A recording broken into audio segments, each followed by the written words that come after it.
welcome to day 5 of the 30 Days Devotional Video Logs. I just did a study on 1 Corinthians 5:11, so as I was reading day 5's devotional, I saw it from a few different angles. Day 5 is asking about how you feel and directs you to think about how others offend you. Then it talks about how you offend God. But when is the last time you considered your actions and how they may have offended someone else? Or how do you take it when someone confronts you on something you've done? Do you get offended? It seems as though offending can be a very controlling thing. It keeps us from doing things that we should do, as well as things we shouldn't. And it keeps us from confronting people when we shouldn't, as well as when we should. Think about that.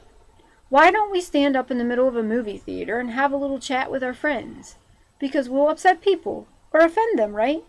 It's not because we don't want to. Why would we sit for several minutes while a baby is crying in the middle of a wedding ceremony and not say something to the parent? Because the parent might get upset, and we don't want to offend them. Why don't we confront fellow Christians when we know they're doing something that they shouldn't? Because they might get upset with us and leave the church. They might get offended. And why don't we tell the visitor that they are not dressed appropriate for a church service? Because we don't want to them to get offended and not come back again.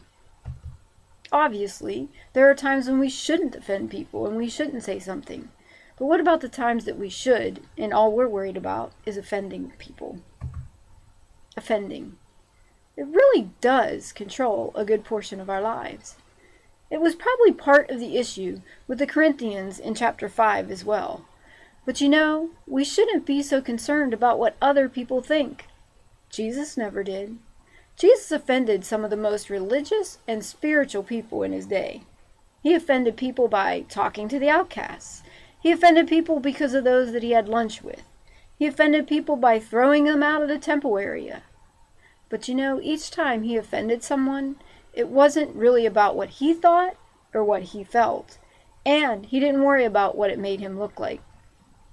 His only concern was, what does my Father think? What does my Father want? If his Father didn't like it, he didn't like it. And if his Father liked it, he liked it. It was pretty simple for him. It wasn't about those around him, and it wasn't about him. His full focus was on God, his Father. He didn't say or do anything that wasn't pleasing to God, and he didn't have a problem telling others when they weren't pleasing God. So why don't we really live more like Jesus today?